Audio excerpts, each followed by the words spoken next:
this mug is literally called the literal worst day ever.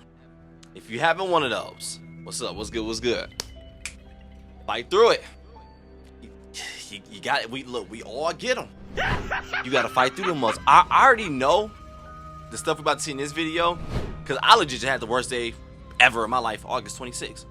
I guarantee you, dog, the stuff that's about to be in this video is gonna make my problems look like, psh, that's it. You couldn't walk a mile off in my Air Force. All right, no, that's cheesy. All right, but still, it's gonna be like, bro, I guarantee it's gonna make it look like hella minuscule or whatever. But anyway, about to check out the literal worst day ever by MrBallen, which is a rich video. Link will be in the description below. But let's go.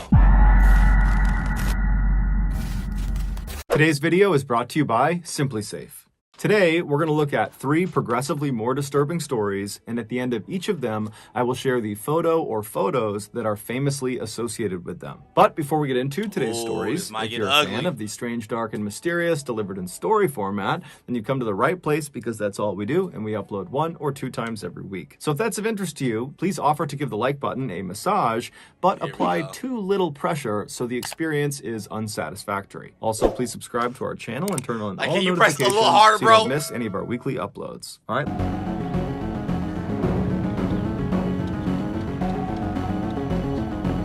Damn, my immature ass mind right there. On So August bad. 15th, 2003, 41-year-old veteran construction worker Ron Hunt was part of a crew that was building a house in Reno, Nevada. On that particular day, Ron knew before he could do anything else on the job site, the first thing he needed to do was drill a couple of large holes in the ceiling of one of the rooms in this house.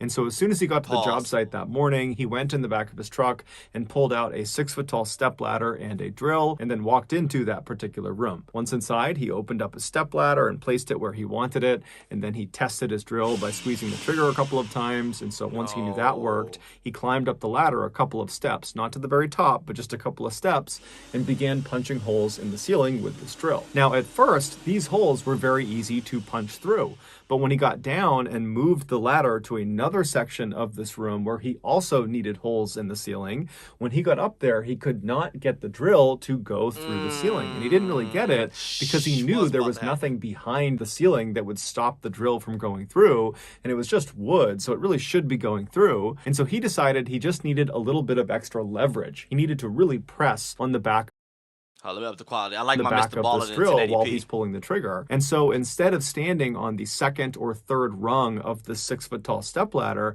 he walked to the very top of the ladder, the kind of dangerous section you're not supposed to stand on any ladder. And from there, he was in a better position to really push this drill into the ceiling. And so he gets in position and kind of feels like the ladder's fairly stable. And then he lines up this drill where he wants it. He begins squeezing the trigger, and at the same time, he really pushes with all that extra leverage into the ceiling. And as he does that, he feels the drill starting to go into the wood, but at the same time, he's pushing so hard that he's not realizing he's pushing down with his feet at a bit of an angle. And at some point, he pushes too hard, and he causes the ladder to spill out from underneath him. Ron instinctively tried to throw the drill away from him, which is a common practice amongst construction workers. You don't want to land on your gear. It could hurt you. But he wasn't able to throw the drill far enough away from him. And even worse, the drill, when it hit the ground, basically right underneath him, it landed on its back with the drill bit. No! What kind of luck? What kind of luck is that? I'd have been so damn pissed. Me and the universe, we didn't have to talk. Bruh, you for real? But low key, it's kind of his fault. And the crazy part, I keep seeing those memes in my head. You know those memes where like, this is why women live longer than men? Because they show like men doing stuff like that when it comes to construction stuff. Like, basically like stuff that's like, bruh, what are you doing? That's what I was thinking of the whole time. I'm like, oh, this is about to be one of those moments, dog. This mother tried to throw it. Hell no. That mother fall. Imagine trying to throw it. Oh, God.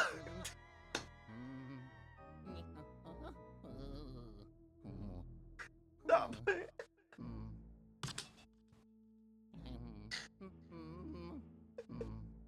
What kind of luck is this? How did drill just land like this? Dog. ground basically right underneath him. I need a rematch. It landed on its back with the drill bit pointing straight up into the air. And so when he Just not fell the head, down not the- face first, his right eye socket landed directly on the drill. And so this 18-inch long, 1.5-inch in diameter drill bit impales his head, goes right through his eyeball, goes through his skull, and punctures out the back of his head. And so Ron, he hits the ground, but he's conscious. And so without even rolling over, he just reaches up with his hands and he feels the base of this drill. And then he traces to the drill bit and he feels it going into his eye. And then he feels around the back of his head and he feels... I ain't gonna lie. When it come to people who do like construction stuff, like I ain't gonna lie, they be some strong people. I ain't gonna lie, bro. They be doing stuff. I'm like, bro, you can't pay me to do that. There's no way I'd be able to do that and feel around this month. Man, I'd have been passed out. And he feels it going into his eye, and then he feels around the back of his head, and he feels the rest of the drill coming out of his skull.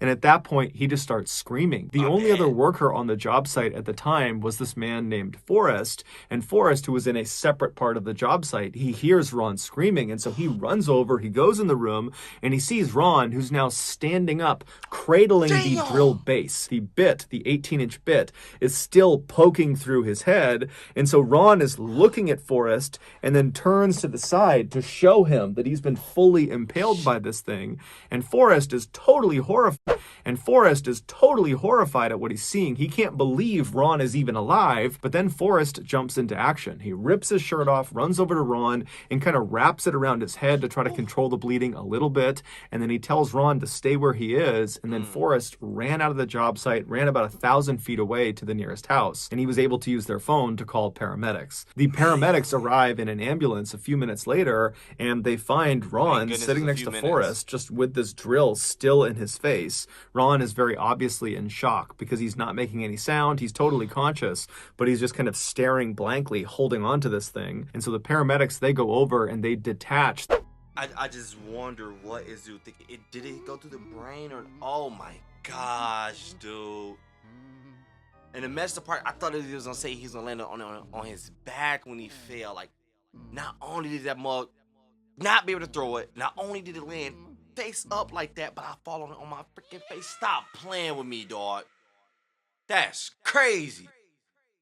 Staring blankly, holding on to this thing. And so the paramedics, they go over and they detach the drill base from the drill bit. So all that's left is the actual 18-inch rod that's been pushed through his head. And then they take Ron via ambulance to a local hospital. And from there, they actually fly him in a helicopter to a bigger hospital that can handle this kind of injury. And so when he arrives at this larger hospital, they rush him immediately to the operating room. And at first, the surgeons attempted to cut off either end of this bit, the part that's sticking out the front of his eye and the part that's sticking out the back of his head. But they realized once they did that, there would still be this huge piece of bit that was stuck in his skull, and that would obviously be a huge problem.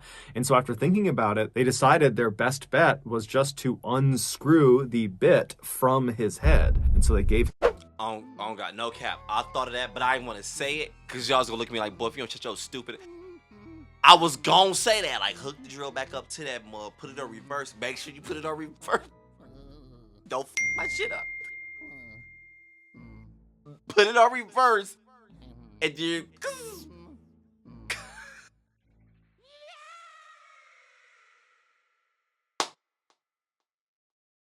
Bro, this is crazy. I got some serious to say, but I'm gonna say it next stop because y'all get on my damn nerves. Best bet was just to unscrew the bit from his head. And so they gave him some morphine, and then over the next couple of hours, the doctors slowly twisted this piece of metal until it finally unwound itself out of his skull. Let's go! And apparently, as they were doing that, Ron, who was so high on painkillers, was cracking jokes about how somebody needs to come in here and take a picture of me. Let's go! I love when a story ends in success like that. Because, bro, I'm sorry, I know I just stopped it. I'm gonna start it real quick. Be quiet, real talk.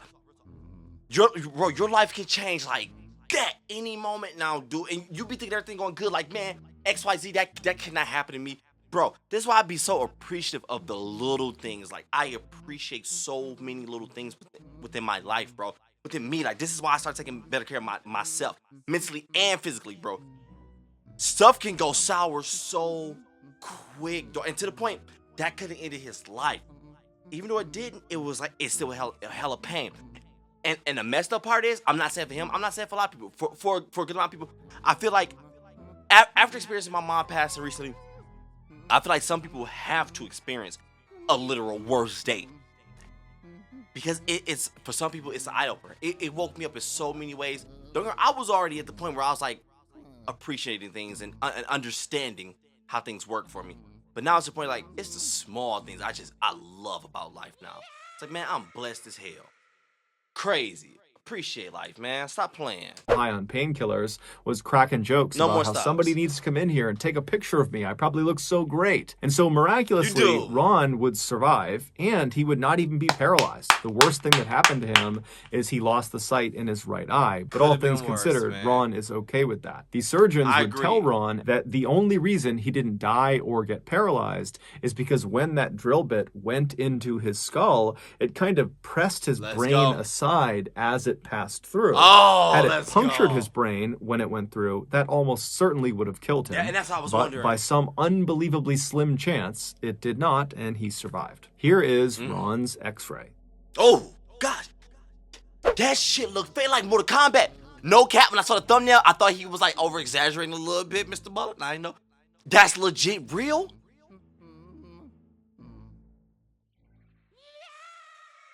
Man.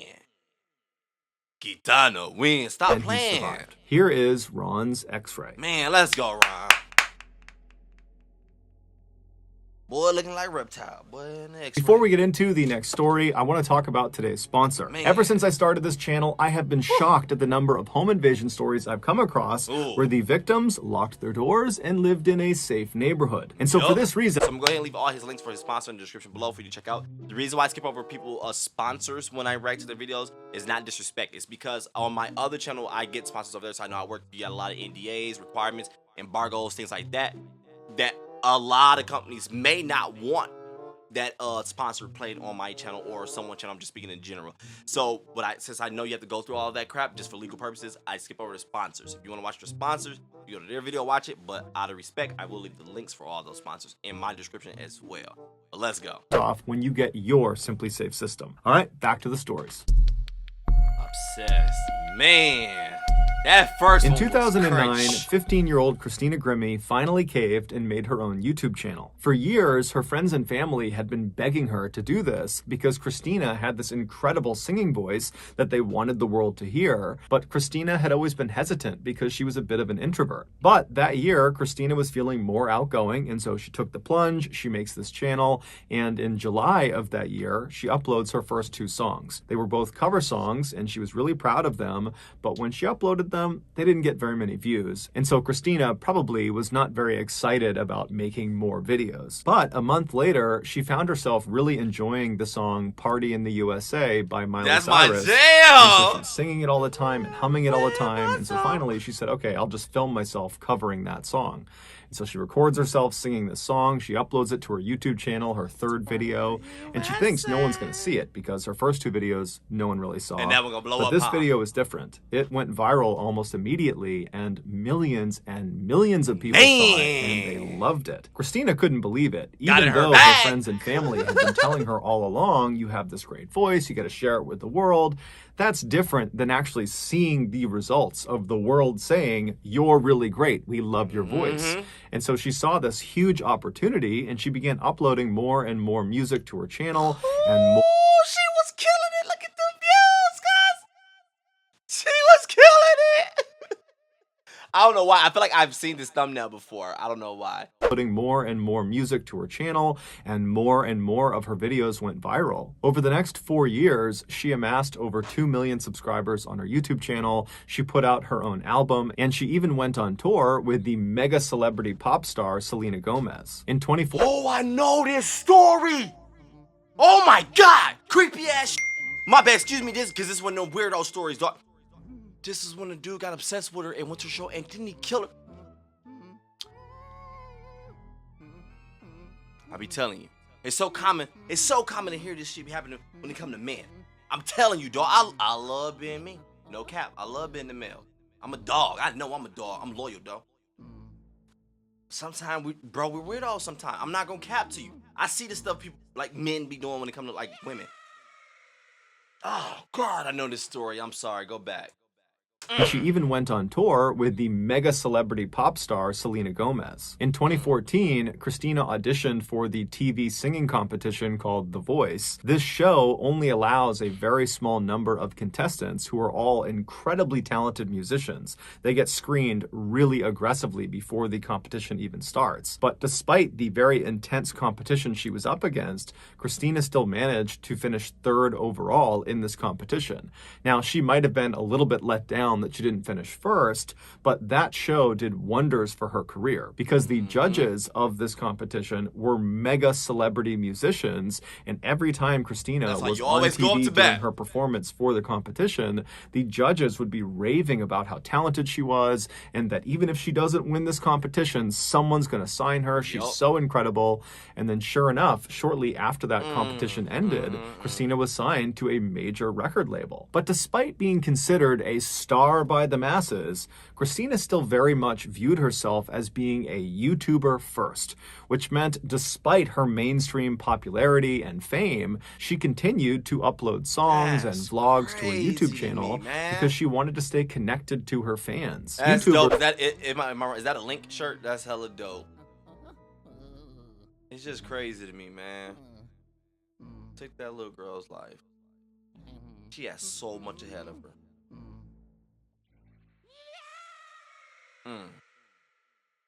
Damn, this one got real for me. Often upload videos that appear very amateur, like not professionally produced. It almost looks like anybody could have picked up their phone and filmed that video. And YouTubers tend to be very candid and show their personality in their videos. And so it makes YouTubers, especially these really popular ones, seem very real and raw and relatable. Unlike traditional celebrities that are kind of outside of society, living in their man.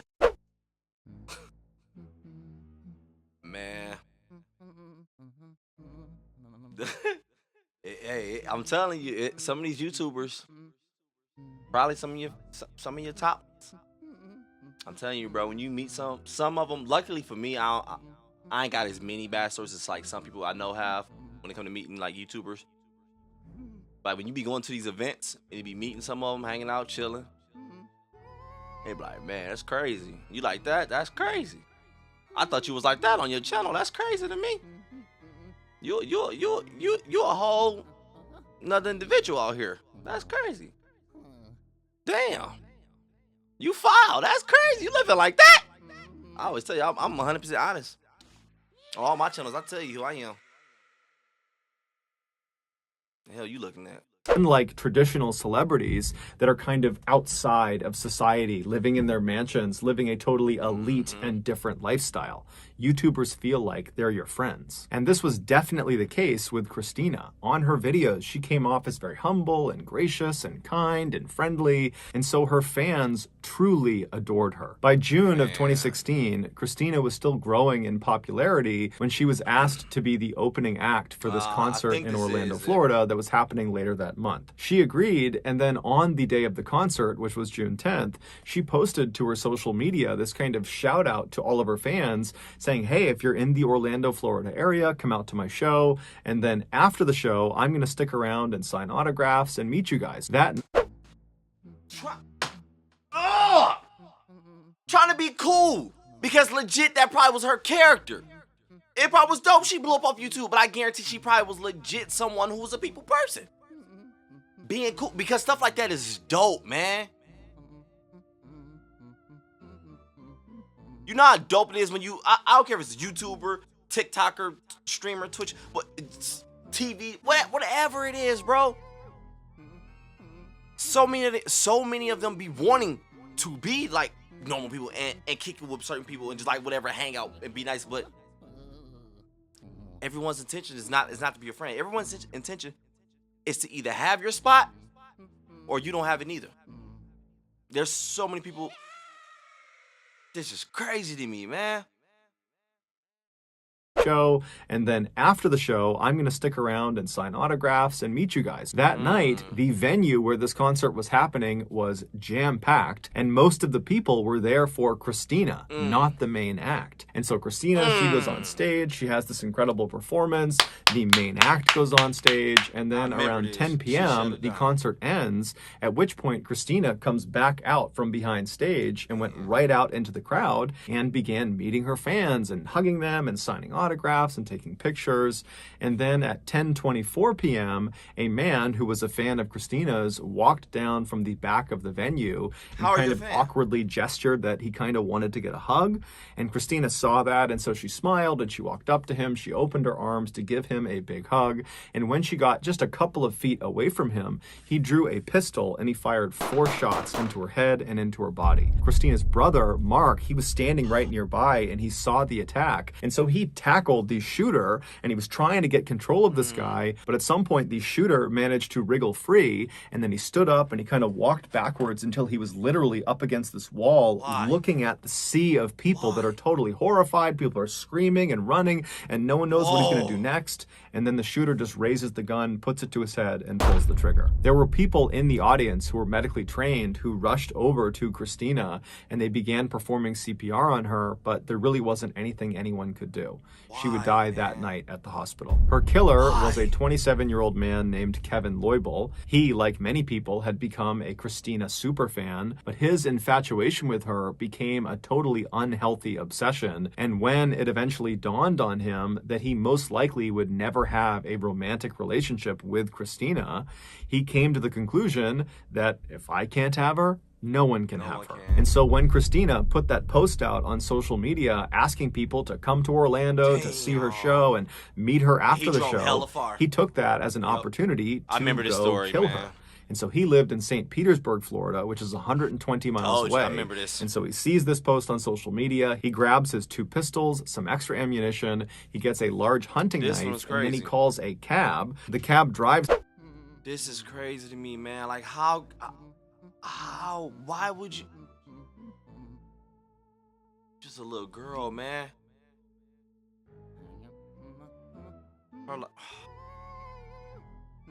That's so selfish. I don't get it. It's so selfish to me. And the crazy part is, not even saying if you had a chance, it sounded like if you really was that obsessed with her, you had the opportunity to kick game to see if it even worked. Who knows? It might would have worked. You ain't even tried. I don't think it would have worked, but you ain't even tried. Ammunition, he gets a large hunting knife, and then he calls a cab. The cab drives him 120 miles northeast to Orlando, Florida, and then he gets into the venue with his weaponry because there weren't metal detectors and no one was frisking people as they came inside. And so he was in the back of the venue during the show, and then when it was over, he kind of lingered back, allowing other fans to go up and, kind of mob Christina. And then when there was a lull and there were less people down there with her, he strode right down the aisle and he ended her life. Here is a photo of Kevin standing in the back of this venue just moments before the show came to an end. Oh my God. Oh my gosh.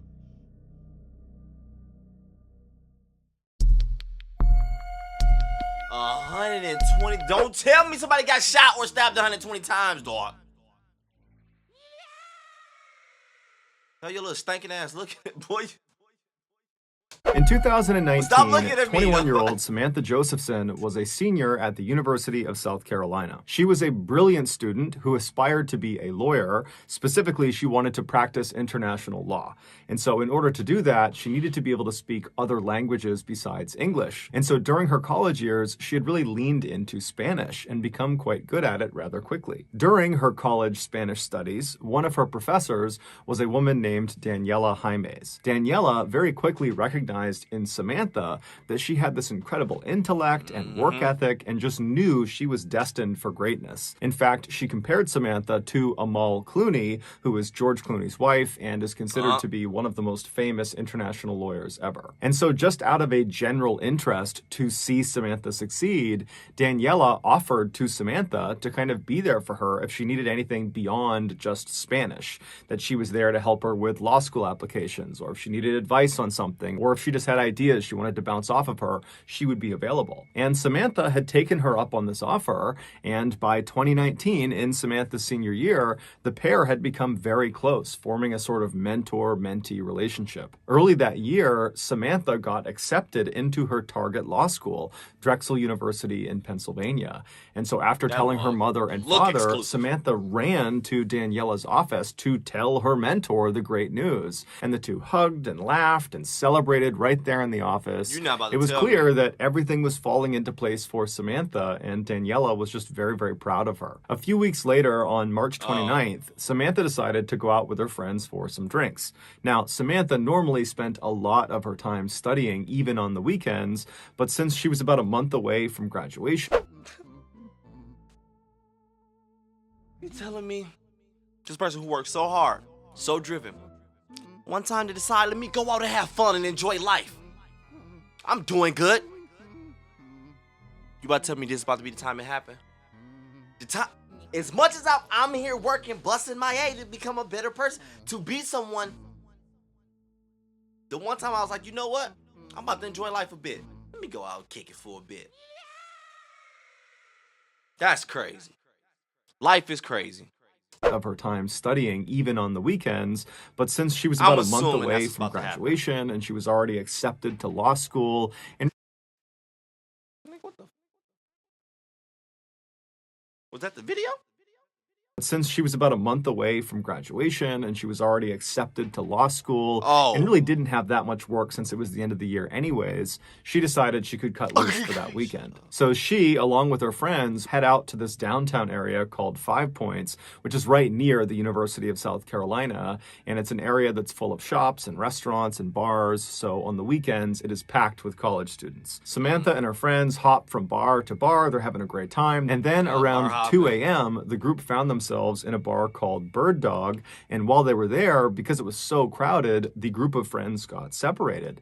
Now, initially, the friends were trying to reconnect with each other through texts and phone calls, but they were just really struggling to locate each other, and kind of in the middle of all that, Samantha decided that she was just too tired and didn't really feel like staying out any longer, and so she texted her friends and let them know that she was going to head back to her room. So Samantha leaves the Bird Dog bar on her own, she hops in an Uber, and she starts driving back towards her campus. Several hours later, after all of Samantha's friends had also finally gone home and then woke up that following morning, they realized Samantha was not in her room. And so they called her, she didn't pick up. They started asking around to other friends who might know where she was, but no one did. And so pretty quickly, Samantha's friends were very, very worried about her because the last they had seen her, she was leaving the bar on her own. Man, this photo is creeping me out so bad right now because this girl looks just like my ex from high school. But I know it's not her, though, because she's... Man, that's were very, very worried about her because the last they had seen her, she was leaving the bar on her own. And so they were really worried something might have happened to her. And so by 1:30 p.m. that day, on that Saturday, the day after they had gone out, they called the police and reported her missing. At the same time that Samantha was reported missing, there were these two men who were in their mid-20s that were located 70 miles to the east of the University of South Carolina. They were out in this forest and they were hunting for turkeys. Earlier that day, these two men, whose names were Anders and Ryan, they had had no luck actually finding these birds, and so they were getting frustrated, and so by the afternoon, they had split up and were kind of combing this forest on their own to see if they would have more luck solo. And so Ryan, he posted up next to their truck, which was parked on this dirt road that was butted up against the edge of this big forest, and Ryan, with his binoculars, was scanning out across this field that butted up against the tree line of the forest, and he was kind of scanning the tree line, but he still was having no luck finding any turkeys. And then Anders, he actually had walked into that forest, which was right next to Ryan, and he was just kind of walking around looking for the birds as well, but he too was still having no luck. And so around 4:30 p.m., Anders, who's the one in the forest, he finally is just ready to admit defeat and leave empty-handed. And so he turns around and begins walking out of the forest in the direction of Ryan. And so at this point, he's maybe 100 or 200 feet away from Ryan, but the trees are very thick and they can't really see each other. And so Anders is just kind of walking in that direction. He's not looking for birds anymore, so he's not scouting around. He's just kind of looking straight ahead. And as he's walking, something catches his eye off to the left behind some trees. It was pretty far away, but he instinctively turned and looked, and he couldn't really tell what it was. It wasn't a turkey, Come on, Mr. but it Ballen. wasn't anything that should have been in the forest. And so he decided he would go get a better look. And so he turned away from Ryan and went left and started cutting through the trees. And he kept walking until his view of this thing was no longer obscured by trees. Boy, Mr. Ballen, you know how to keep somebody on the edge, don't you? You know, I think he about to get to it. I'm like, hey, all right, it's right here. All right, it's right here. All right, and as he walking, he opened his eyes, but he had an eyelash in his eyes, so he had to look up. I'm like, bro, come on, I know what you about to say. Come on.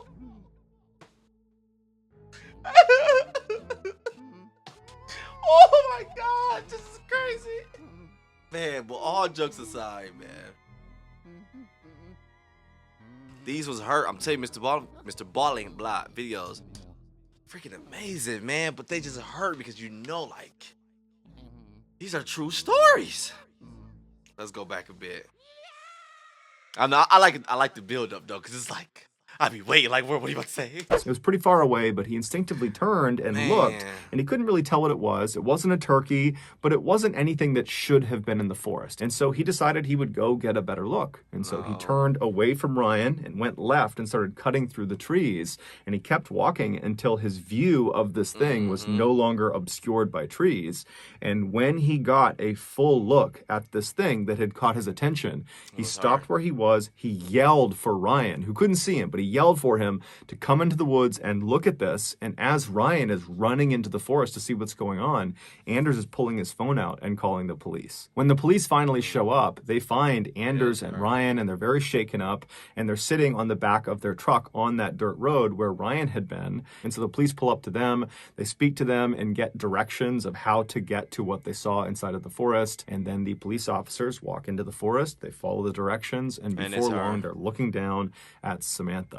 14 hours before her body was discovered, Samantha left the Bird Dog Bar and walked out front where there's lots of other students, and she walked to this corner of this road right in front of her, and she hailed an Uber. And then the Uber car pulls up, she hops inside, and then the car backs up and drives away. Except that was not an Uber car. That was a car driven by a 24-year-old named Nathaniel Rowland.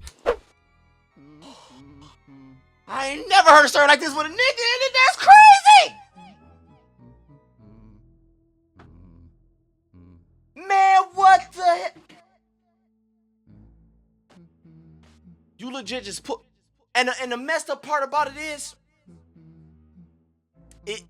If you think about it doing it that way, it makes it easier, bro. Because you know people... If you go in the area with bars, then you know people out there waiting for their Uber. So you could just pull up, boom, boom, boom. Probably had a little fake thing. And this is why I never really trust those. Like, when we use them, it's usually like 2 or 3 of us. Get out of line, you want us, man, we'll tear this car up. Even my girl, I would not let her do it by herself. I remember one time she wanted to do like a second type job, whatever. So she was like, I want to do Uber. She did for like one day. I'm like, yeah, cut that. And I couldn't do it at the time because my car was hella broke, and her car was you can only do it, of course, when your car is insured and like whoever named, basically, so you don't care about that. So I'm like, hell nah, I just do more hours. This crazy to me, dog. She hops inside, and then the car backs up and drives away. Except that was not an Uber car. That was a car driven by a 24-year-old named Nathaniel Rowland, who was not an Uber driver. He was a guy who had been driving around 5 Points all night, presumably to try to trick people into getting into his vehicle, believing it was an Uber. And finally, his plan had worked. He had pulled in right in front of Samantha. She thought it was her car. She climbed in without question. And then once she was inside, she couldn't get out again because the doors were child locked. There was no way to open them unless they were opened from the outside. Initially, Samantha wouldn't have noticed this. She just sat in the back seat. The car backed up. It started driving, except it didn't drive towards her campus. It drove the opposite direction. And the drive from this bar to the campus was only a couple of minutes long. And so even if she wasn't really paying attention, she would have recognized fairly quickly they were going the wrong way because, again, she's expecting to get dropped off within a couple of minutes. Now, we don't know what actually happened inside that car in terms terms of how Samantha actually handled this realization that he was taking her the wrong way. We don't know if she confronted him. We don't know if she tried to open the door and then realized it was child locked. We just don't know.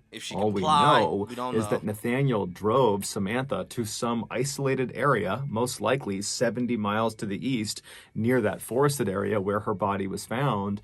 And then once he parked wherever he was, Nathaniel pulled out a knife and then leapt into the backseat of his car where Samantha was trapped. And he stabbed her 120 times. What the f? After he was finished stabbing her, it would take some... How, and why? Why? This is stupid to me, man. That's crazy at that point. That's legit crazy. Over 10 minutes to finally die. Within hours of dumping her body in the forest, Nathaniel was posting these normal posts on Facebook of him in front of his car, and regular status updates, and he was having very normal interactions with his family and his friends, as if he was completely unaffected by this horrible crime he had just committed. Nathaniel was arrested within 24 hours of the discovery of Samantha's body. While he never offered any motive for the crime, it's believed he simply decided that night he was going to go kill someone. And so he just began prowling around for a victim, and unfortunately, Samantha was just in the wrong place at the wrong time. Nathaniel was ultimately convicted of her murder and was sentenced to life in prison. Here are the final images of Samantha as she climbs into Nathaniel's car.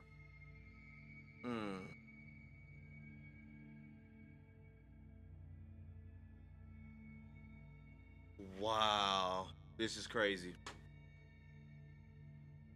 So that's going to do it, guys. If you found a secret in today's episode, let us know in the comments section what it is and where you found it. So give us the timestamp. And if you're the first to do that, we'll pin you at the top of the comments section.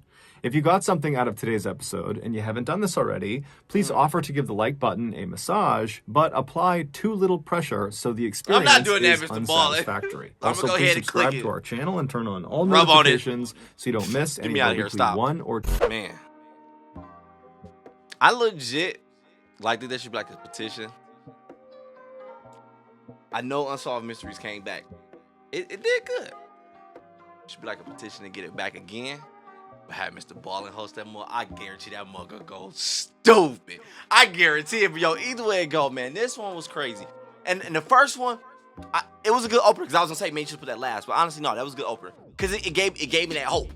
It let me laugh a little bit and enjoy, like, all right, because we about to get into some deep dark ish. So it did give me that laugh, like, man, he made it out of that situation, like, legit. That was literally his worst day ever, dude. Not saying the other two were not, because obviously what happened, but the last one, 120 times and taking over 10 minutes. Imagine the pain this girl went through. Imagine how numb she probably got to it at one point. And probably just wanting to die. I don't know. That's crazy, dog. That is crazy. Man. That's one of them situations, like, I'd have been in heaven begging God, like, bro, please let me just go down there as a spirit for just, like, bro, give me 2 days. I promise. I'm going to come right back, but I'm about to mess bro up. I'm talking about on some shit. I'm trying to mess up your head to the point like, you creeped out everything, like, every move you make for the rest of your life, you out of there. Oh, all jokes aside, man, that was crazy, man. If you enjoyed the video, don't forget to like, comment, subscribe, share. Guys, awesome. Until next time, buddies. Charlie's out. Man, crazy to me.